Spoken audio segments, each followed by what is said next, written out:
Andy for Trilogy Promotions down at Alfreton Leisure Centre. What an absolutely buzzing night. Joined by victorious Joe Wright. Joe, I'm going to let you have a little bit of a rant and then we'll talk about the fight. I'm good, mate. I've got nothing to rant about. Want to know? Want to know, mate. Want to know. As happens in smaller boxing, mate, you sometimes get a situation where an opponent pulls out at the last minute, not for a fault of their own.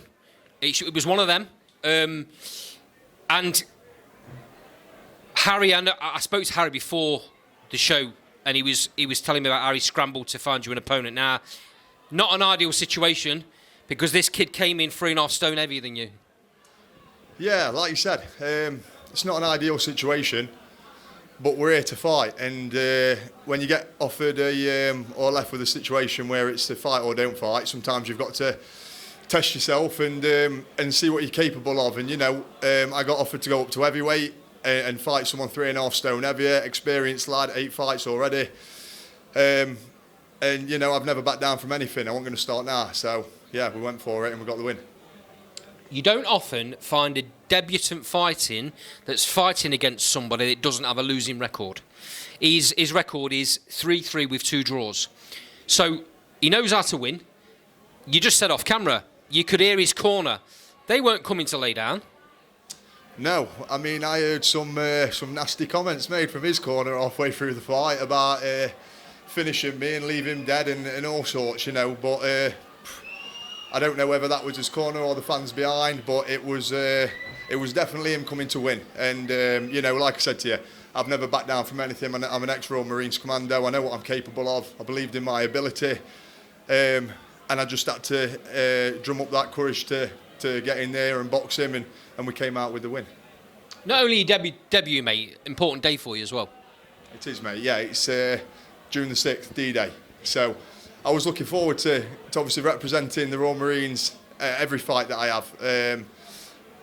But fighting on D-Day and getting the win, it's something special. And I don't know if you've seen the flag that I walked out with in memory of my mate Sean Link that we lost 4 years ago. Just everything all in one. We said that the stars were going to align in our last interview, and I believe that they did. Could have been a bit of a banana skin. With everything going on in your head, the fact that it's D-Day, the fact that you got the pressure of that. We spoke about that when I came down to the gym, didn't we? Yeah. So you got that in your mind, and obviously you wanna do your pal proud. You've got all the fans here as well, and then you find out last minute that you've got a change of opponent. All that taken into consideration, how do you think it went?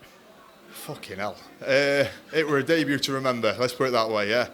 I think that I boxed nicely. I think I did what I could and what was expected of me. I wasn't going to go in there and get rid of him. He was a big lump, 18 stone. He's got 3.5 stone on me. You've got to box smart, you've got to stay switched on. I mean, at times I tried to box my fight that I usually would fight with my hands a little bit lower, but getting caught over the top. As you can see, my eye opened up. And yeah, we just had to box smart and hope for the best that would be enough to get the win, and it was. So yeah, banana skin it could have been, and a risk that we took on that first debut, but we've come out on top, so I'm happy. You're probably not feeling it right now, but I bet when you have a little bit of time to reflect before your next out, you'll probably learn a hell of a lot from the fact that you was in with an opponent like that. I'm assuming it felt all 3.5 stone heavier than you when you were in the ring as well. Yeah, you felt everything, mate. It was hitting him with the jab. I mean, I'm a strong lad for a cruiserweight. When I fight, it completely changed sort of the dynamic of the fight. When I was jabbing him, I know I was catching him with the jab, but it just looked like I was touching his gloves because his head wasn't going nowhere. I hit him with about 5 or 6 flush right hands. His head didn't even go back. His feet don't move back. They say hit and move, but he cut the ring off well. Fair play to him. He turned up to win. I had to do what I had to do. I mean, at one point, I caught him and I opened his nose up. I saw the cut open up across the ridge of his nose. I mean, it looked like it didn't even faze him. He just kept stepping forward. And I thought, what do I need to do here to get rid of this lad? But stuck with the game plan. Yeah, you box smart. That's what you needed to do tonight. There'll be times in the future, mate, when you've got opponents where you can show your class, you can show your boxing skills, you can put it on people. Tonight wasn't the night to do that. No, tonight I had to, like I say, overcome the obstacles that were in front of me. Sometimes you're going to get, like as you said, banana skins thrown in there, and it's boxing. You're always going to have them politics behind the scenes, opponent swaps, and having to change your game plan.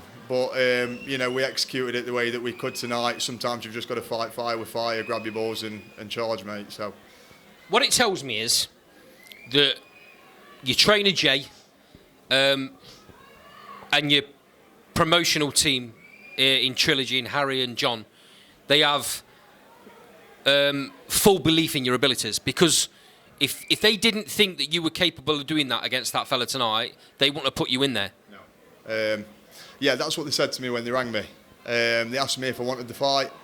They told me what the weight difference was. They told me his record. I had a quick look on YouTube. I knew that I was in at a disadvantage from the start.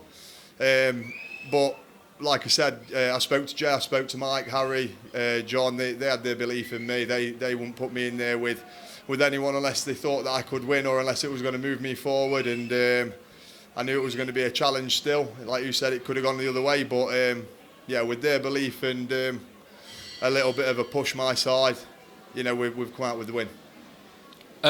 What an atmosphere tonight, mate. Quick shout out for the people that have travelled here.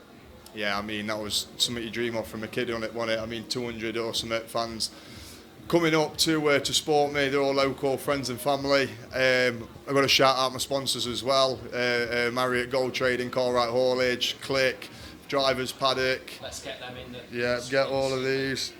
In the Aura Hub team, I couldn't have done it without them. We've had a great fight camp. And yeah, like I said, that walkout and hearing that cheer, that's something that you dream of from when you're a kid and you start in the amateurs. So to have that experience was great, and I'm ready for the next one. That was my next question, mate. When's the next one?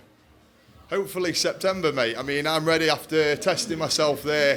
In case of getting the eye right. Yeah, get the eye right, little bit of licking my wounds. I go to Spain on Monday, maybe get back up to 16 stone, where I should have been for this one. And yeah, my next fight will be at cruiser. I'm not an heavyweight. I've got no plans to go up. We took a chance on this one and come out on top, but I'll be dropping down to cruiser, and hopefully September time we'll be back out. Joe, always a pleasure talking, mate. I really appreciate it. Second time we've chatted. You say it how it is. I like that. And I can't wait to see the next one, mate, because I can imagine you're going to go on and on and on. So yeah, Harry, make sure you get a cruiserweight next time.